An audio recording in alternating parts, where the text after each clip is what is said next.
Hola, bienvenidos todos a esta parte final de lo que es el flujo en medios porosos. Esta vez vamos a ver el flujo bidimensional.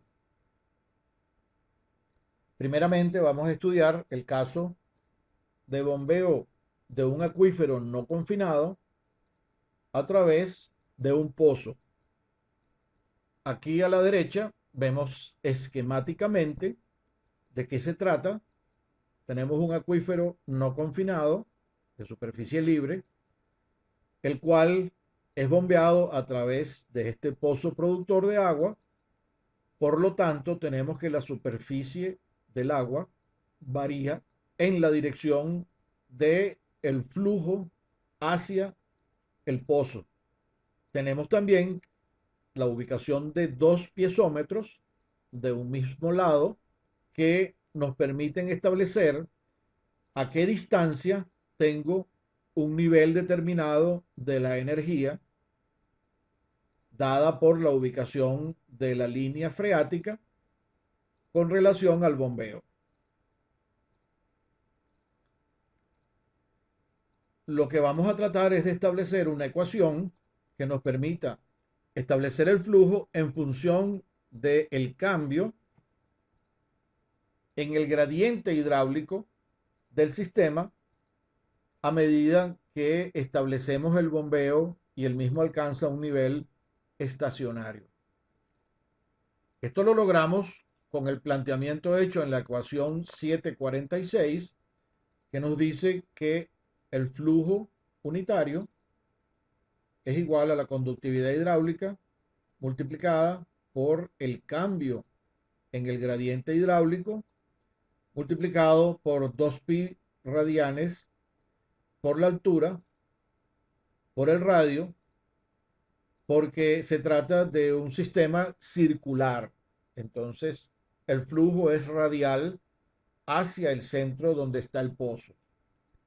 Si descomponemos esta ecuación y la integramos, colocando del lado izquierdo la variación del radio, es decir, la distancia radial desde el pozo hasta cualquier punto, y a la derecha el cambio en la línea piezométrica, e integramos ambas partes y asumimos que estamos resolviendo para la conductividad hidráulica, entonces el valor de la conductividad hidráulica nos queda igual a esta expresión que está aquí, que indica la conductividad hidráulica en función de un flujo conocido, de una distancia de por lo menos dos radios conocidos y la caída de altura que hay en esos dos puntos donde estamos haciendo el seguimiento a la línea piezométrica.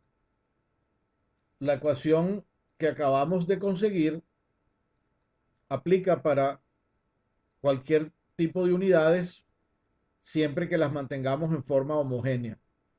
Si vamos a tener cruce de unidades inglesas y unidades del sistema internacional, entonces se puede utilizar la ecuación 748, en donde están hechas las equivalencias para que el flujo sea medido en galones por minuto y las alturas piezométricas sean medidas en pie. Pero la constante de conductividad hidráulica nos va a venir dada en centímetros por segundo. Para el caso de un acuífero confinado, diferente al acuífero anterior que era de superficie libre, el planteamiento es muy similar y se establece dando la misma ecuación original y resolviéndola también de la misma manera, pero en este caso, entonces, hay una diferencia que la altura viene dada por la altura que tiene ahora el acuífero confinado. Fíjense que a diferencia del caso anterior, este acuífero está confinado entre dos estratos que son impermeables.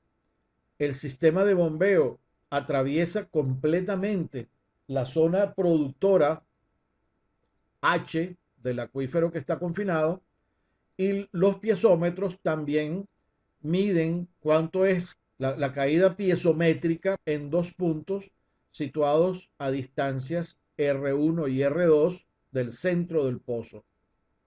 La ecuación final queda en la ecuación 750, que es muy parecida a la anterior, lo único es que entonces ahora entra el término de altura del acuífero. Ahora bien, para casos que no son radiales, sino que son bidimensionales, considerando que el flujo en la dirección perpendicular al papel es constante o por unidad de metro perpendicular al papel, constante en el sentido de que el material es similar y se puede tomar entonces que es un flujo unitario por cada metro y luego al multiplicar por la distancia completa que tengamos en sentido perpendicular al papel, tenemos el flujo total. Es decir, tenemos un material que en ese sentido tiene suficiente isotropía en el sentido normal perpendicular al papel. Y que la única anisotropía que nos interesa es la que está en este plano que estamos viendo en la figura que está a la derecha. Noten que aquí es un sistema que está compuesto por una tabla estaca que está reteniendo un cuerpo de agua y que entonces ocurre flujo por debajo de la misma y tenemos entonces una altura piezométrica aguas arriba, una altura piezométrica aguas abajo y entonces vamos a analizar qué es lo que pasa en un elemento cúbico que está situado en la parte por donde atraviesa el flujo, donde también conocemos que tiene un nivel de altura piezométrica debido a que todavía no ha disipado toda la energía. En la parte inferior, a mano derecha, vemos entonces cómo vamos a establecer ese análisis. Lo que vamos a establecer es simplemente que el cambio en el volumen no ocurre, sino que lo que ocurre es que hay flujo a través del elemento cúbico y que el flujo puede ser en la dirección del eje X y la dirección del eje Z. El eje que es perpendicular al papel sería el eje Y. Las ecuaciones entonces quedan de la siguiente manera. Del lado izquierdo tenemos que la velocidad por el diferencial de área, que sería diferencial de Z por diferencial de Y. Esa es la cara que corresponde perpendicular al flujo que viene en dirección X. Y una vez que ha atravesado el cubo a la derecha, vamos a tener entonces que en la cara de la derecha lo que tenemos entonces es la misma expresión, pero esta vez considerando el cambio en la velocidad con relación al eje X multiplicado por el diferencial de X que tuvo que viajar el flujo y eso también por la misma área. En el sentido vertical, en el sentido Z, tenemos entonces también que el flujo viene de abajo hacia arriba, igual que en el caso anterior, perpendicular al plano, que está definido por diferencial de X multiplicado por diferencial de Y. Entonces tenemos que la velocidad multiplicada por ese diferencial de área es el flujo que está entrando. A la salida tenemos el mismo caso, la velocidad más el cambio potencial que tendría la velocidad al moverse en dirección de Z, multiplicado por el diferencial de Z, y eso por el diferencial del área que estamos considerando.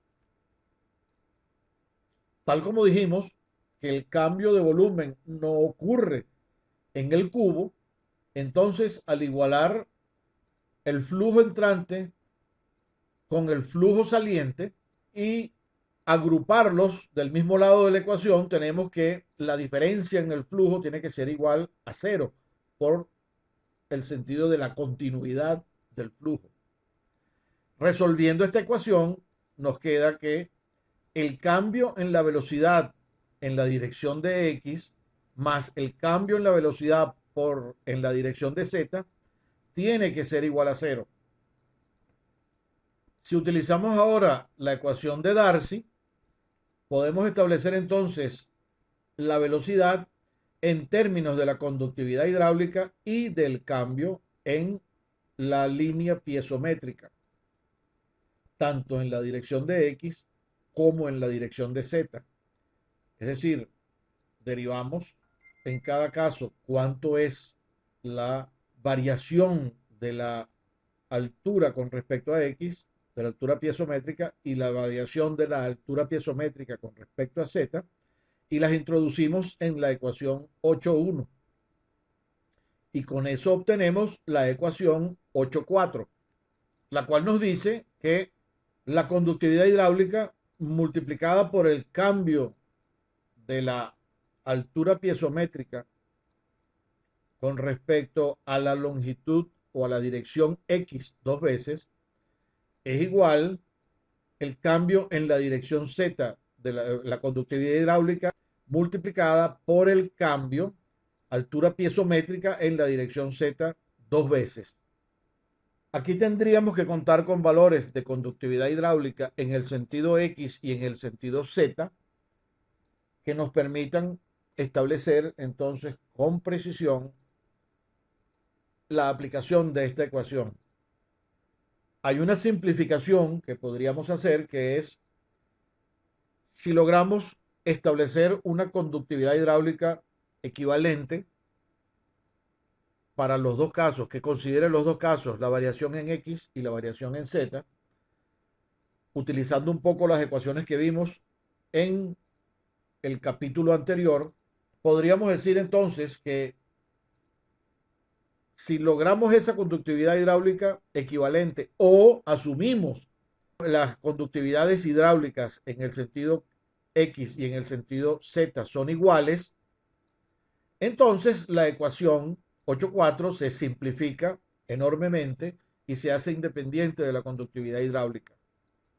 Para el caso particular en que esa condición se logra, es decir, si tenemos que la conductividad hidráulica en el sentido X y la conductividad hidráulica en el sentido Z son suficientemente parecidas e iguales a una constante, o logramos hacer una equivalente que sea aplicable general para las dos direcciones, entonces eso nos va a permitir hacer una simplificación y una idealización del problema de flujo muy importante.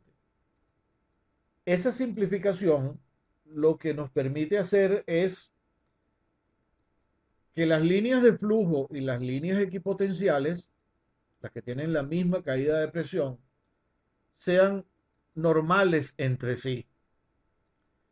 Entonces, una vez establecida la forma que va a tener el flujo, podemos entonces establecer cuál es la línea equipotencial que pasa buscando que siempre en los puntos de intersección dicha intersección ocurra en un ángulo recto. De tal manera que si analizamos entonces el caso que teníamos aquí a la izquierda, ya con varias líneas equipotenciales dibujadas y varias líneas de flujo, tenemos que establecer primero que hay una primera línea de flujo que viene paralela o justo por la cara de la tabla estaca. Es decir, hay una línea de flujo que viene de A a C y luego a D. Y de allí salen perpendicularmente valores de las líneas equipotenciales que son las que corresponden a la caída de altura piezométrica considerando la distancia que se ha recorrido por el flujo hasta ese punto. Aquí hemos dibujado entonces esta primera línea de flujo, esta segunda línea, la tercera línea, la cuarta línea y la quinta línea que sería una que va paralela al fondo. Entonces el flujo se establece a través de cada uno de estos canales y el flujo total es la suma de los flujos parciales entre las diferentes líneas que tenemos allí. El otro detalle que hay que cuidar es que los elementos que quedan descritos entre las líneas equipotenciales y las líneas de flujo se aproximen suficientemente a un cuadrado. Esto no es tan fácil, se logra mejor en algunas zonas que en otras, pero lo que hay que tratar es de cumplir las condiciones de que las líneas equipotenciales y las líneas de flujo tienen que ser normales en el punto donde se cruzan y que la distancia que tenemos entre una y otra, tanto de línea de canal de flujo como de línea equipotencial, tienen la misma distancia. Eso es una condición que viene dada por lo que estamos asumiendo que el flujo es isotrópico en esa dirección en el sentido X y en el sentido Z. Noten también que en la parte límite superior, las líneas equipotenciales son la AB y la DE. Esas son las dos líneas equipotenciales que definen dónde termina el proceso de caída de presión, porque aquí en estos puntos las presiones son conocidas, y entonces ayudan a mantener el equilibrio de todo lo que hemos estado suponiendo para el cálculo del flujo por debajo de esa tabla estática. Finalmente, por esta última condición que dijimos, las líneas de flujo tienen que intersectar a estas líneas equipotenciales en ángulo recto. Por eso las líneas de flujo tienen que partir perpendiculares aquí a esta horizontal y llegar de este lado también a la horizontal. Hay una excepción que es con la última línea de flujo que no cumple con esa condición, pero que tiene que mantener entonces la posibilidad de establecer el último canal llegando a la parte del otro lado. En la figura 8.4 tenemos una variación con respecto a lo planteado en la gráfica anterior, en la cual hemos cambiado la tabla estaca por una presa impermeable que tiene un filtro al final. Esta condición hace que todo el flujo aguas abajo esté controlado por el filtro y el filtro sea el que produce el paso del agua finalmente a la condición de la altura piezométrica que tenemos allá. En este caso, entonces, todas las líneas de flujo parten perpendiculares acá, vienen entonces tratando de llevar el contorno manteniendo las mismas distancias y llegan perpendiculares a la zona en donde termina el flujo que está definido entonces por la última línea equipotencial. En este caso está definido por el límite del filtro. En este caso entonces las líneas de flujo tienen que llegar normales a la superficie del filtro en donde ellas se van a encontrar con el filtro. Noten entonces que este último canal de flujo también trae una contribución que llega a esta última zona que está aquí, pero no podemos dibujar una línea de flujo que haga eso porque está condicionado por la última línea que tiene que ser paralela al contorno impermeable del fondo para cumplir con todo lo que dijimos. Todas las demás líneas sí deben cumplir con la normalidad de unas con otras en todos los puntos de cruce y en el último punto entonces van a ser normales a la línea que establece la llegada por la superficie del filtro. La última condición importante que está referida a lo que fue nuestro análisis al principio es que cada uno de estos cubos es equivalente a los cubos que analizamos al principio y entonces el flujo a través de las líneas de flujo, valga la redundancia, no puede atravesar líneas de flujo. Es decir, si este flujo comienza a través de esto se establece que es como un canal por donde todo el flujo que comienza aquí va pasando por acá y termina en este punto. No puede haber flujo atravesando una línea de flujo adyacente. Y las caídas de altura piezométrica se establecen entonces a través de cada una de las líneas piezométricas que logramos dibujar, que cumplen con los preceptos que ya establecimos, y eso nos van a permitir entonces calcular el flujo tal como vamos a ver en este momento. Veamos ahora cómo establecemos el flujo.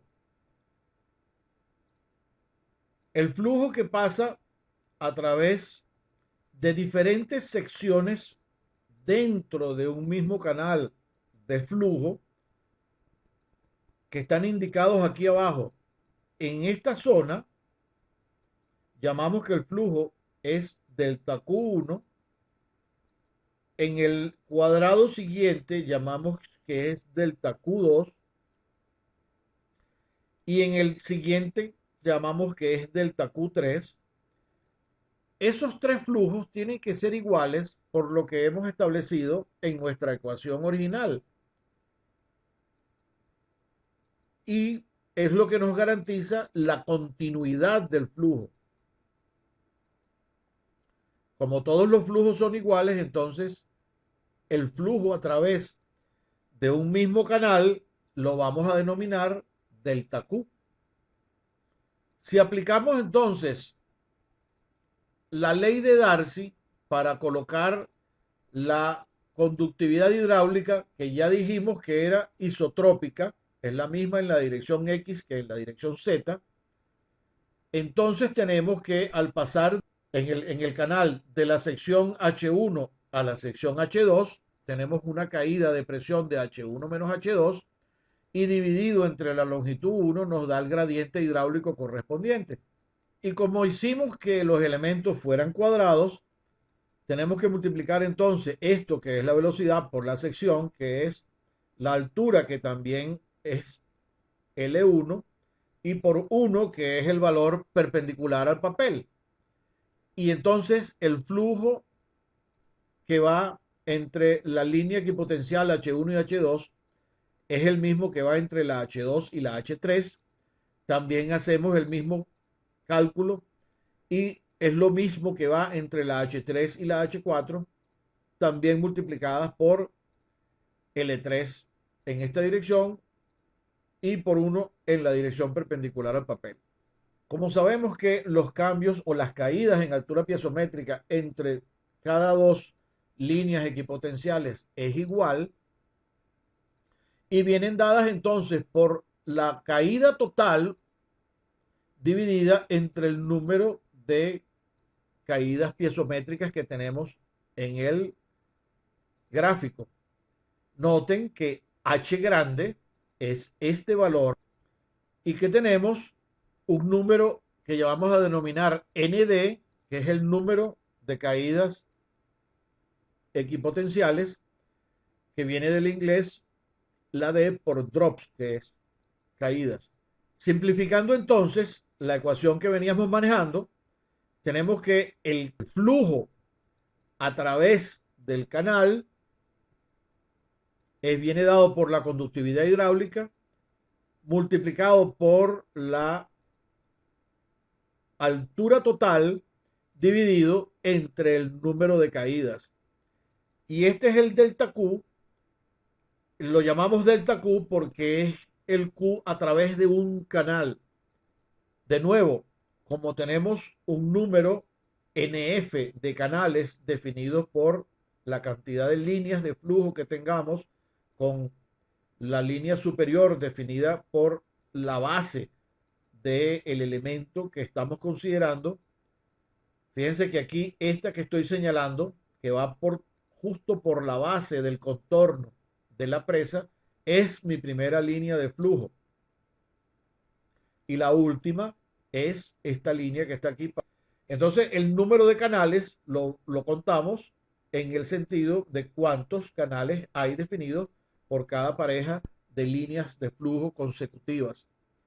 Entonces, el flujo total, que ya no es el delta del flujo por cada canal, sino el flujo total a través de todos los canales, tengo que multiplicar la ecuación anterior por el número de canales por donde está fluyendo, porque por cada canal, entonces por las condiciones que estamos diciendo, pasa un flujo que es igual por todas las condiciones que hemos establecido para el problema.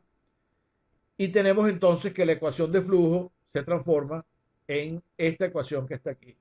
Es la conductividad hidráulica multiplicada por el cambio de altura total, multiplicado por el número de canales de flujo y dividido entre el número de caídas de la altura piezométrica.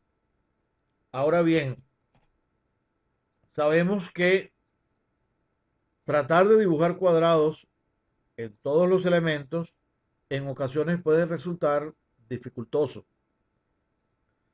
Alternativamente, se puede cambiar la estructura o la geometría de la malla y hacerla rectangular. En este caso, lo que hay que tener pendiente es que la ecuación que teníamos para definir el flujo a través de un canal va a estar entonces dividido por un valor que es la longitud en una dirección, que es L1, pero va a estar multiplicado por B1, que es la altura correspondiente. Eso lo vemos aquí. L1 es la longitud en esta dirección y B1 es entonces esta otra dirección. Lo que hay que tratar de mantener en este caso es que la relación ancho-alto de cada uno de los elementos rectangulares que estamos considerando sea constante. Es decir, L1 entre B1 sea igual a L2 entre B2 e igual a L3 entre B3, y eso es igual a un número n. En este caso, entonces, nuestra ecuación anterior, que era que el flujo a través de un canal era la conductividad hidráulica multiplicada por la altura piezométrica total dividida entre el número de caídas, es ahora modificada por el factor n y dividida entre el número de caídas igual, porque en cada uno de los casos teníamos que dividir entre L y multiplicar por B. Entonces, al hacer eso, estamos colocando que es n. Pues esa relación es un número constante. En este caso, entonces, la ecuación anterior, que considera el número total de canales de flujo, queda modificada de esta forma, en donde también entra el factor n. Entonces, para problemas en donde tenemos la dificultad, como les había mencionado, del último canal, que no es posible hacerlo cuadrado, podemos tratar entonces de hacer los elementos o los canales superiores bien cuadrados o suficientemente cuadrados, y para el último lo hacemos suficientemente rectangular. Así como en este caso la relación L entre B para este cuadrado es 1, para este otro cuadrado en esta segunda línea de flujo es 1, pero para este último elemento que está aquí lo podemos considerar como un rectángulo, en donde la relación L entre B es más o menos 1 entre 0,38, el largo al ancho, y entonces podemos calcular el flujo a través de los dos primeros canales con la primera ecuación y el flujo a través del último canal con la última ecuación, y después sumarlos todos para obtener el flujo total por debajo de la tabla estaca. Una aplicación muy importante que tiene este sistema de mallas de flujo es que permite establecer cuáles son las subpresiones que están actuando por debajo de un elemento como una presa de concreto, tal como estamos señalando en la figura de la izquierda acá. Conocida la malla de flujo y establecida cuántas son las caídas de presión, podemos establecer entonces cuál es la línea de presión en cada uno de los puntos en donde las líneas piezométricas se intersectan con la última línea de flujo que está correspondiendo al límite inferior del elemento que estamos analizando. En este ejemplo, Entonces, tenemos una altura de agua de 7 metros con respecto al fondo y que ese mismo nivel del fondo es el mismo nivel al otro lado de esta pequeña presa que está aquí. Entonces, la altura total, la pérdida de altura es 7 metros. Y en este caso tenemos una, dos, tres, cuatro, cinco, seis y 7 líneas equipotenciales. En este caso entonces tenemos que la caída en altura total para cada línea equipotencial equivale a 7 metros entre 7 caídas es igual a 1 metro. Es decir, en el punto A, con esta línea equipotencial, se ha perdido 1 metro, en el punto B se han perdido 2 metros, en el punto C se han perdido 3 metros, 4, 5, 6 y 7. La última equipotencial es la última caída. Por lo tanto, si tomamos el datum aquí en la parte inferior de la presa, entonces tenemos que la elevación del punto viene dada por los 2 metros que está metido por debajo este elemento, más los 7 metros que tenemos hasta este punto. Entonces eso es 7 más 2